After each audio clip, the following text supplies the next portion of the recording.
Welcome back to The Point. We turn now to the big controversy of the day, Doordarshan's interview of Narendra Modi. It's making news for all the wrong reasons. But this time, we don't have two heroes. Instead, if you go by the accusations that are being leveled by both sides at each other, one would think you have two victims. The question is, how justified are those criticisms? My guests are the Mumbai editor of The Hindu, Amit Barua, the well-known Bollywood director Feroz Khan, BJP spokesperson Sanjay Kaul, and Congress spokesperson Brijesh Kalapa. Amit Barua, given that all newspaper and television news channels have a right to edit or not to broadcast an interview at all if they don't want to, is Mr. Modi or the BJP's complaint that the interview done with Mr. Modi has been edited a justified complaint, or is it unfair and unwarranted? Well, I think, Karan, the right to edit is, of course, supreme. But when the state broadcaster like Doordarshan gets involved, and clearly what has happened is, in a sense, a comedy of errors. You know, somebody reported something which was actually not there, and some bits come out. So this whole issue has become, I think, blown totally out of proportion. And what you see is that Doordarshan, which has traditionally been known often for editing or censoring or cutting, is once again in the news. And really, I think that the story is as much about the functioning of Doordarshan as it is about the interview and the bits that came out. You may be right. Can I interrupt you? Can I interrupt? We must, as people trying to analyze, leave aside the fact that there was initial wrong reporting, because wrong reporting wrongly conditioned us. So let's leave that aside. Secondly, I think it's only fair to leave aside also whatever track record Doordarshan has. Let's not judge them by their past. I want to ask you, as a senior journalist, a technical question. Given that journalists, newspapers and television channels have a right to edit or a right not to show an interview altogether, should someone who's been interviewed complain that his interview has been edited? Answer that question. Well, everybody has a right to complain, but the right to edit, of course, is supreme. It rests in newspapers, television channels and so on. But in this increasingly public world, where obviously multiple copies of the same interview have been made, or multiple cameras have been used, or footage copy is available, I think the person who's interviewed has as much right to complain about what has been done with the interview. Let me put it like this. The right to edit can't be taken away from a newspaper editor or a editor of a television channel. All right, that's a very clear point. The right to edit cannot be taken away. Now, Sanjay Kaul, if the editing of Mr. Modi's interview has distorted the interview or made mischief with what Mr. Modi said, one can certainly understand him wanting to complain. But if all Doordarshan has done is to remove a particular chunk of the interview that they didn't want to broadcast without actually distorting the interview, then what are you complaining about? Because that is a right all television channels and newspapers have. Yeah, but Sharon, that's not exactly how it played out, did it? Fact of the matter is that there was some amount of distortion which found its way into the newspaper. But leave the distortion aside, as I said to Amit Barua, that distortion was bad reporting. We shouldn't let bad reporting condition us when the facts emerge. Now the facts are known, and what's known is that nothing that he said has been distorted. What's happened instead is that certain chunks Doordarshan didn't want to show, they didn't show. Don't they have a right to do that? No, like I said, I mean, I think like Amit said, like everybody understands, I don't think that is really the point of issue here. I think the issue is that how it turned out eventually seemed to look like mischief, and that is exactly what everybody is reacting to. Now, why would you want to indicate, for instance, or to read into something that was not said in the first place, which gives the Congress person at this point in time enough sort of leverage to use it in her defense? When nothing of the sort was said, it was not, there was no innuendo. Where was the need to give so much mileage? And you do understand that the last 48 hours, aren't you assuming, have been spent only aren't you assuming that that false reportage was somehow the responsibility of Doordarshan? Doordarshan could argue that those false leaks could have come from the other side. We just don't know where they came from. So should we be judging this controversy by that incident? No, precisely. Since we do not know and we are not discussing that at this point in time, you are asking me why did we react? What are we complaining about? I'm explaining to you that we are complaining about a misrepresentation, and I think you will be with me on that. That part, at least, was not fair, and it is mischievous only in the sense that it gives a certain party person of the Congress 2 days to complain about something that didn't happen. All right, that's a And fair this point. Is apart from the fact. That's a fair point. That's a fair point. But let's not get hung up on wrong reportage. I want to instead concentrate on the actual interview itself. Let me take an example, Feroz Khan. The references to Priyanka Gandhi that have been dropped seemingly present Mr. Modi in a very understanding, possibly one might say even in a very generous light. He says he can understand a daughter standing up for her mother, standing up for her brother. He takes no offense at anything that Priyanka may have thus said. The suspicion is that this chunk was dropped because it makes Mr. Modi look good. Doesn't that raise legitimate questions about dropping? Doesn't it suggest that the editing is motivated by non-journalistic, non-editorial concerns, perhaps by political concerns? Karan, I find this entire incident very bizarre. To begin with, I find it very bizarre because Mr. Modi has been very particular about the kind of interviews that he would give, that he chooses Doordarshan to give interview. Secondly, it's very bizarre that if you think that Doordarshan is monitored by the Congress party, that it would have Modi to be interviewed on Doordarshan. And then the most other bizarre part is that Doordarshan knew that the entire interview happens to be with the BJP and with Gujarat government. Forgive me, Feroz Khan, can I stop you? Yeah. It is no doubt a bit amazing that Mr. Modi gave an interview to Doordarshan or Doordarshan chose to interview him, but perhaps you should be complimenting both for that. This is not necessarily simply a matter of incredulity. You could compliment them. And as for the BJP recording their own interview, many Congress politicians do that as well. Let me assure you of that. It's not Mr. Arjun Singh used to do it all the time. So let's come back to my question, because I think that's the critical question. My question is there something suspicious about editing out references to Priyanka, which, had they remained, would have made Mr. Modi seem understanding, which would have shown him in a good light? And the question I'm asking is, was that edited out for journalistic reasons, or was it edited out because someone politically didn't want Mr. Modi to look good?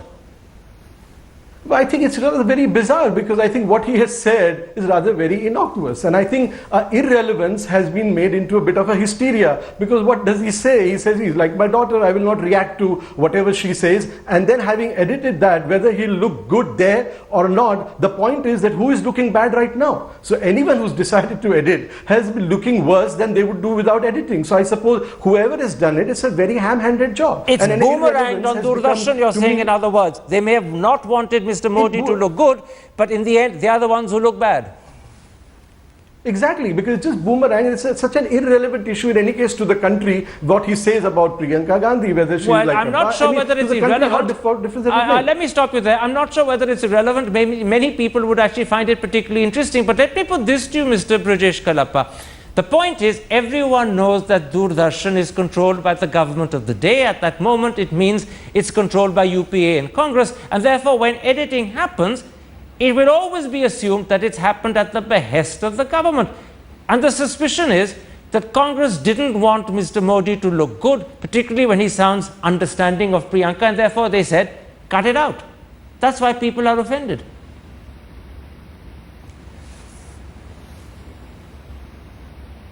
Oh, we don't seem to have the sound over there from Mr. Kalappa. Oh, no, we don't have the sound from Mr. Kalappa. My apologies. No, we do. Carry on, Mr. Kalappa. Please begin your answer again. No, we don't have any audio, I'm afraid. Amit Barwa, let's come to the second example. That is the references to Ahmed Patel. Here, Mr. Modi claims that he has good relations with Ahmed Patel. He says, I used to eat at his place. He says, we used to call him Babu Bhai.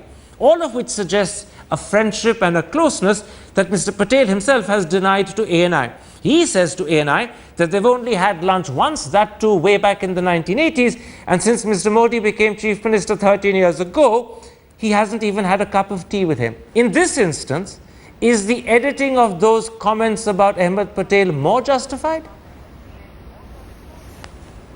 Well, I guess, this again is a call of Doordarshan. and possibly since this claim has been made by Mr. Modi and Mr. Ahmed Patel has a counter claim, so those bits could be up for argument whether they should have been edited or not. But just to get back to a previous point, I think what Mr. Modi said about Priyanka Gandhi was definitely interesting. And if I was editing that interview for Doordarshan, I would have definitely put that in, because there were bits of it which were newsworthy, which were interesting. And considering that this election has now become a personality clash between 3 or 4 people, I think it was definitely interesting. But these are, these are strange days, in which Mr. Modi did give an can I stop you there? Probably can I stop you there for a moment? Can I stop you? Just as the bits about Priyanka were interesting and newsworthy, surely the bits about Ahmed Patel too are interesting and newsworthy, even if they're disputed by Ahmed Patel. But because they're disputed by Ahmed Patel, do you have better grounds for editing? That's what I'm asking. Yeah, I think that, Karan, that people who have had experience of television channels, including myself, I prefer to go on to live shows, and this is a big leader that we're talking about. So Doordarshan obviously has a system of recording interviews and then running them. But I think, whatever be the channel, whether it's private or state, I think live interviews are a good thing for individuals. Absolutely, but that's a different point to the one I asked, you do have control over the message that goes on. Can I bring you in, Sanjay Paul? What I'm trying to... Let me put the question, then you answer. It is newsworthy. Let me put the question, then you answer. What I'm trying to explore is this thought. Because what Mr. Modi has said about his alleged closeness and friendship with Ahmed Patel is strongly disputed by Mr. Patel, and secondly, because this sort of comment would perhaps have made Mr. Patel look dubious in the eyes of many people, particularly in Congress, does Doordarshan have greater validity in editing out this bit? Is that to me? If you're asking me this question? Yes, I am. Okay, Karan, are you asking me this question? Yes, I am indeed, Sanjay. Yeah, okay. No, all right.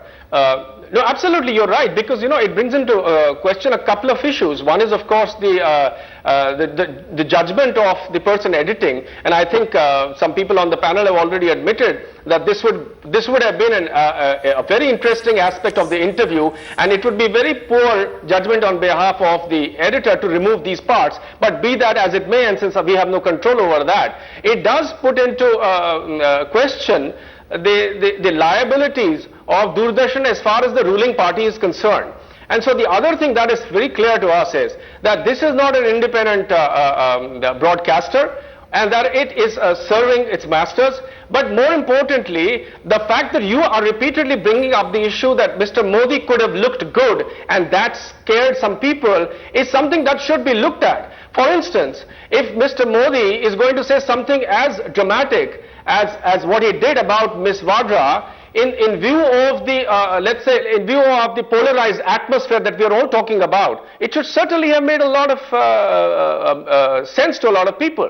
And in the same vein, if he had made some references to Mr. Patel, which looked like a normal human being and normal people, it should have been celebrated. So why are people worried about the fact that Mr. Modi is giving out statesman-like comments or views? Let's stick to Doordarshan rather than why people are worried, because that broadens it just a bit too much.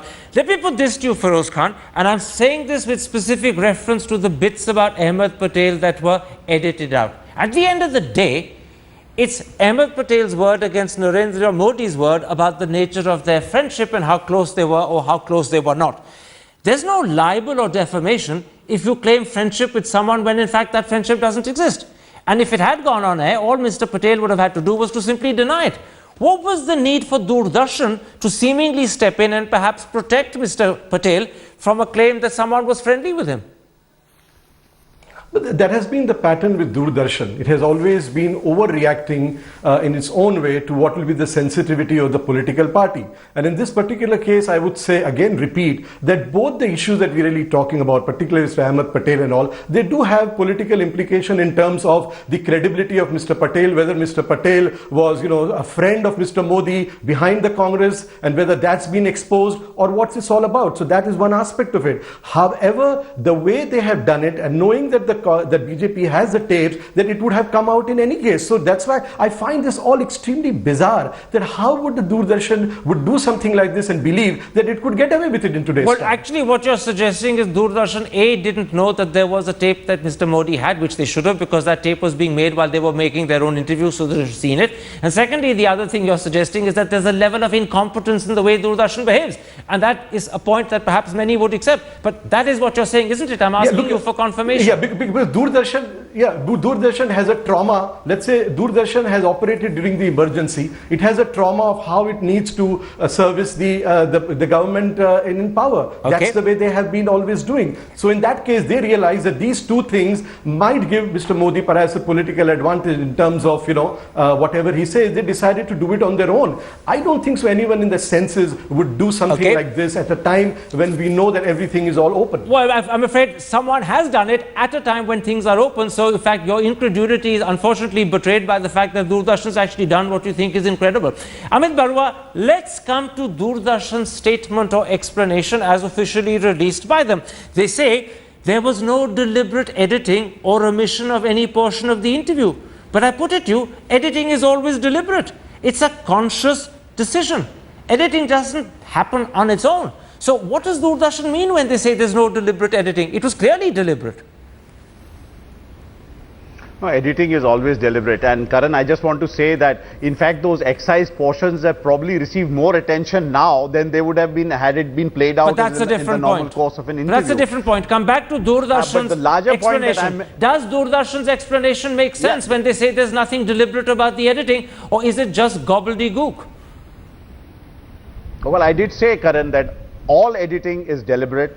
Whether it's done for space or time, you obviously have to chop up some portions and leave some portions. My point is that if you're interviewing a leader like Narendra Modi, you have to run the interview in full. I mean, there is really no reason to edit. That's how I would look at it, unless and until there's something defamatory is being said. You've got this big leader on your channel. There is no real reason to edit out whatever he has said. And especially the bits that we've seen don't really need, in my personal opinion, to be edited at all. Let me bring in Sanjay Kaur and put you a second explanation put out officially by Doordarshan. They say, and I'm quoting, the editing was done for technical reasons. Now that suggests that there was something wrong either with the audio or the visual. Do you, as a BJP spokesperson, buy that? No, I think there are enough people who know enough about filmmaking and cameras and recording to have basically made that out very quickly. I think we have seen that clip and there is absolutely no problem in terms of hearing, seeing or viewing that part. So I think that's not important at all right now. I think what's important is also to not just sort of lambast Doordarshan, but to also look at how things have come to such a pass that at the fag end of the tenure of the UPA, the persons vested with the powers to actually do some stuff like this are still shaking in their trousers at the thought of letting something like this go. And so who brought this to such a level? How has this institution been reduced to this? You could argue that all governments try and influence them, but it is not proper and it doesn't make it right. The question is that Mr. Manish Tiwari also indicated that they're completely autonomous and that they have the rights to do so. But today we know that that's not the case. I'm surprised that even on its way out, the Congress party refuses to learn that the rules of democracy are not played by family rules. Let me go back very quickly to Amit Barua once again. As an editor of a newspaper, one would imagine that the comments that were dropped about Priyanka and Ahmed Patel would actually be comments that would attract enormous news attention. The channel should have thought, these are comments that will put us on the front page, and would have run with them rather than shy away from them. Does that suggest that Doordarshan journalism itself is now under question? Well, Karan, I think that the fact of the matter is that our state-run broadcaster has not been up to the mark for a long time. It's not for the first time that these controversies have broken out. There's a long history behind it. And the fact of the matter is, whether it is the BJP or the Congress, every political party has tried to use the state broadcaster to its own advantage. I think it is to Doordarshan's credit that they did an interview with Mr. Narendra Modi, and they have tried to bring all parts of the election picture to their viewers. I think it's absolutely to their credit.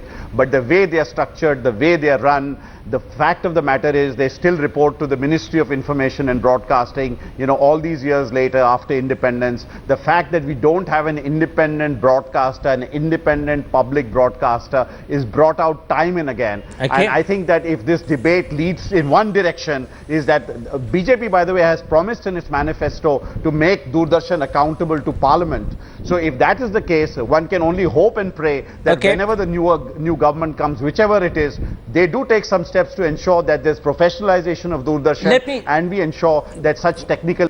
We're looking so far down the road that I think that's perhaps not worth our while this evening, although I share with you that sentiment that I hope Doordarshan becomes free and accountable. Let me put this to you, Feroz Khan, as someone who's a filmmaker but not a journalist.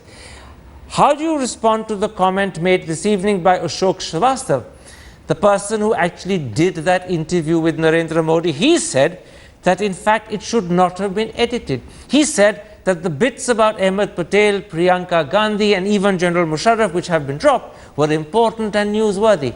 And he is the guy who did the interview. How do you respond to that? And do you think Doordarshan should have borne in mind the sentiments and thinking of their own interviewer before they edited his interview? Well, I think absolutely. The country would have liked to see the complete interview and to understand Mr. Modi. And I think that editing this has been very unfair, to the person who was interviewed. And it's a kind of a coup that Modi has come on Doordarshan.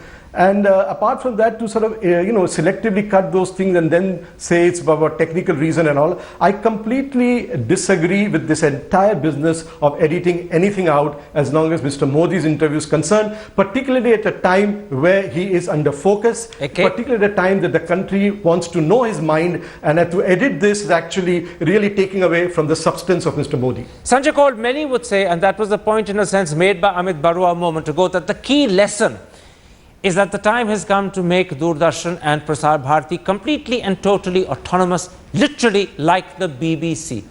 Now, the truth of the matter is UPA didn't do it. NDA before that didn't do it. And there's no way that you can claim that your track record is any better than that of the UPA.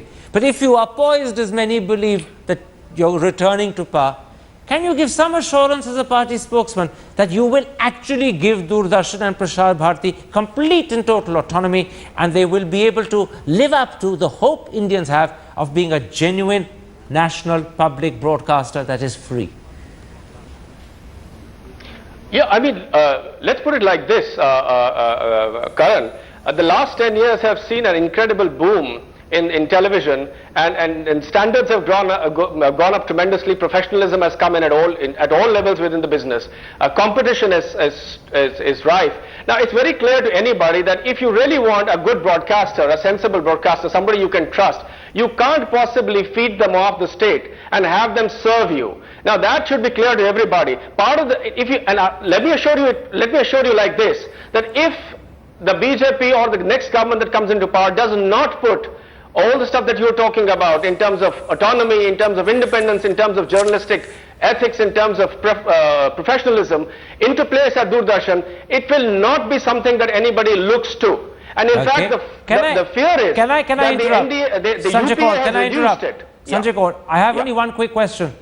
I'm reassured by what you're saying. Does Mr. Modi believe and support what you're saying? I think you have to take the cue.